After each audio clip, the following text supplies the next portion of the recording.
بیایید با یه سوال شروع کنیم. میتونی یه آهنگ از جنگ ستارگان بخونی؟ جیمز باند چطور؟ هری پاتر؟ آخرین سوالم اینه که میتونی یه آهنگ از فیلم‌های مارول بخونی؟ چرا اینجوریه؟ بیایید به دنیای سینمای مارول بریم که جزو پرفروش‌ترین های تاریخ سینماست. بیشتر از جنگ ستارگان، بیشتر از جیمز باند، حتی بیشتر از هری پاتر. چیزی که توی این موسیقیشون کمه اینه که بیشتر موسیقی‌ها واکنش احساسی ایجاد نمی‌کنن. به این صحنه از اولین فیلم مرد آهنی نگاه کنید. Day 11, test 37, configuration 2.0. For lack of a better option, dummy is still on fire safety. If you douse me again and I'm not on fire, I'm donating you to City College. All right, nice and easy. یکم سخته که بشنویش، پس بیا یه بار دیگه امتحان کنیم، اما این دفعه فقط با موسیقی.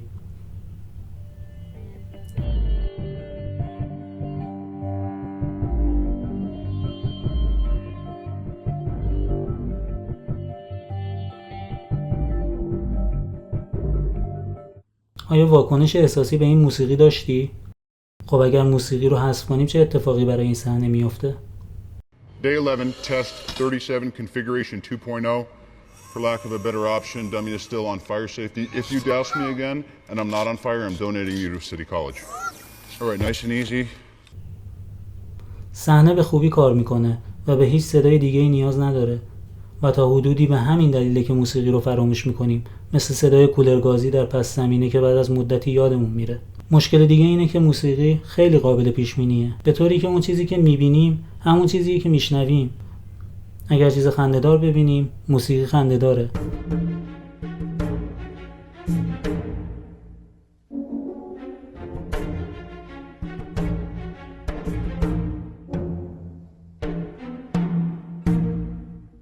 و اگر چیز غمگین ببینیم، موسیقی غمگین.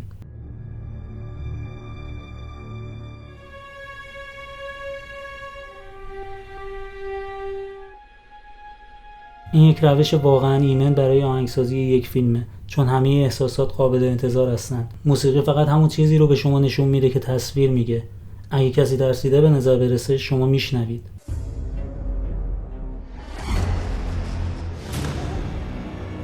و این دلیل دوم فراموش شدنی بودن یک موسیقیه.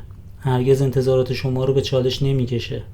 اما گاهی اوقات فیلم‌های مارول هم موسیقی به یاد موندنی دارن، فقط اجازه نمیده که به اون گوش بدیم. در عوض اونها رو با صداهای دیگه ترکیب میکنه.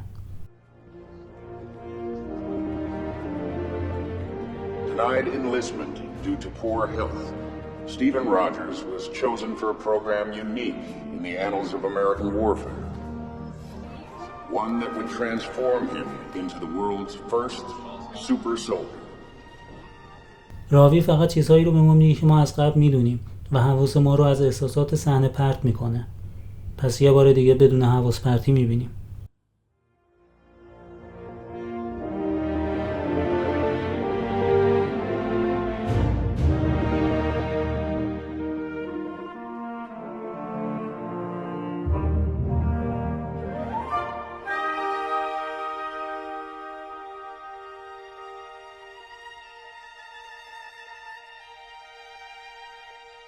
تفاوت رو احساس کردی؟ موسیقی فیلم فوق‌العاده عمل میکنه و احساس رو منتقل میکنه. در طول سالهای گذشته یک تغییر فرهنگی رخ داده. خیلی از فیلمسازها احساس میکنن که موسیقی نباید مورد توجه قرار بگیره، اما یک چیزی وجود داره که ما هنوز به اون اشاره نکردیم. امروزه موسیقی فیلم‌های پرفروش از طریق یک فرایند خاص ساخته میشه و اون فرایند با یک عنصر بحث برانگیز شروع میشه: موسیقی موقت. مزایا و معایبش برای تدوینگر و آهنگساز مشخصه. موسیقی موقت بلای جون هر تدوینگریه.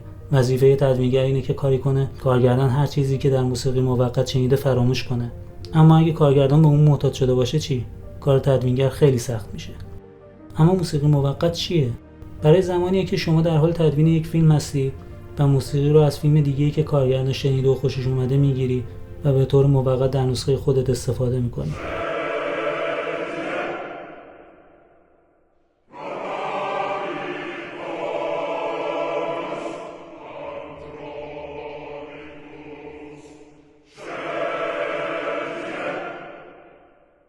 این موسیقی موقت همیشه قراره با موسیقی اصلی آهنگساز جایگزین بشه. اما گاهی اوقات کارگردان‌ها و تهیه کننده‌ها به آهنگساز خود میگن که از موسیقی موقت تقلید کنه و این باعث شده اکثر فیلم‌های پرفروش با موسیقی همدیگه ترکیب بشن. بنابراین صدای اونها شبیه به هم میشه.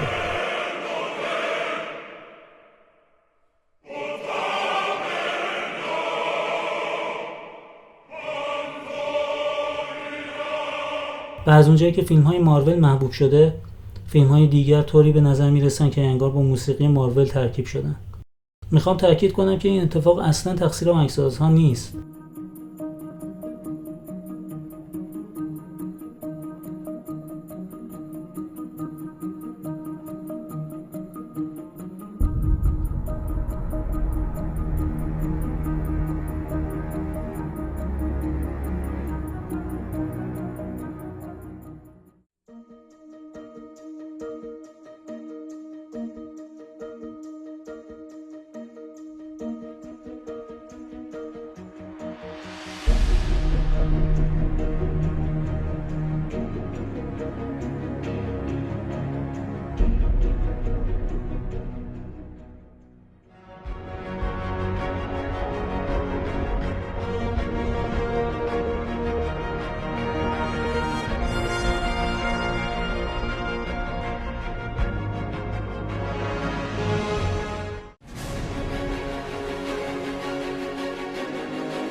اما چیزی که همه چیز رو تغییر داد تدوین غیرخطی مدرن بود که به کارگردان اجازه میداد موسیقی مورد علاقه خودش رو روی فیلم قرار بده و تدوینگر فیلم رو مطابق با اون تنظیم کنه.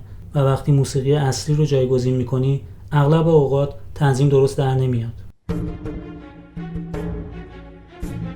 یه صحنه دیگه ای رو امتحان کنیم. در اوایل فیلم دوستان خودش رو متقاعد میکنه که کاری غیرقانونی انجام بدن و اون تبعید میشه. حالا اونها برای پیدا کردن اون کاری غیرقانونی انجام میدن. اون ازشون نخواسته و اونها با میل خودشون این کار رو انجام میدن. چی میشه اگه این حس رو با موسیقی بشنویم؟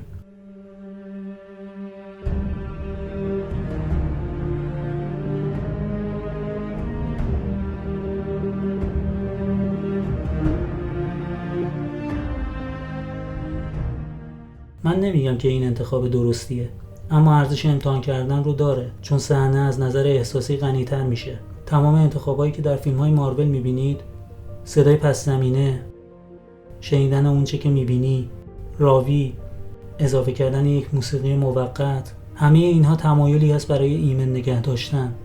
این موسیقی بد نیست، فقط ملایم و بی‌ضرره و از اونجا که مارول نبود احساس رو برای انتخاب‌های ایمن فدا میکنه، نتیجه نهایی این است که ما موسیقی رو فراموش میکنیم. پس چیزی که در موسیقی مارول کمه، نوعی ریسکه که ارتباط عاطفی با مخاطب ایجاد کنه تا موسیقی به یاد موندنی باشه. مردم انتخاب‌های ایمن رو به خاطر نمیسپارن. فقط موسیقی جسورانه میتونه این کار رو انجام بده.